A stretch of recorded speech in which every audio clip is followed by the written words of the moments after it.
Iran ఒక పక్కనేమో కాల్పుల విరమణ అమెరికా, ఇజ్రాయెల్ చేయకపోతే మేము చెయ్యమని చెప్పింది. మరొక వైపున లెబనాన్లో దాడులు అయితే ఆపాలి అని ఇరాన్ చెప్పడం,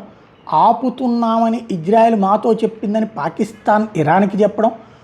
అసలు మేము అట్లాంటి మాట ఎప్పుడూ చెప్పలేదు, మాకు దానికి సంబంధం లేదు, శాంతి ఒప్పందం ఇరాన్కి అమెరికాకి మధ్య తప్పించి మాకు లెబనాన్కి మధ్యన కాదు, కాబట్టి లెబనాన్లోని హెజ్బుల్లాని అటాక్ చేయడం మేము మానబోమని ఇజ్రాయెల్ చెప్పడం, లేదు లేదు అమెరికా వాళ్ళు మీరు జోక్యం చేసుకుని ఇజ్రాయెల్తో చెప్పి లెబనాన్లో ఉన్నటువంటి హెజ్బుల్లా మీద దాడులు చేయకుండా ఆపండి పాకిస్తాన్ అమెరికాని కోరితే, అమెరికా మేము ఇజ్రాయెల్కి ఆ విషయంలో చెప్పలేం, ఒప్పందం ఇరాన్కి మాకే తప్ప లెబనాన్కి ఇజ్రాయెల్కి కాదు, కాబట్టి ఇజ్రాయెల్ చేసే దాడులను, లెబనాన్ మీద చేసే దాడులను, హెజ్బుల్లా మీద చేసే దాడులు ఆపబోమని చెప్పేసి అమెరికా కూడా చెప్పినటువంటి నేపథ్యంలో Iranian national security council chief కీలక వార్నింగ్ ఇచ్చారు. కొన్ని గంటల లోపు తక్షణం కాల్పులు, అది లెబనాన్ మీద దాడులు ఆపాలి, లేకపోతే మేము మళ్ళీ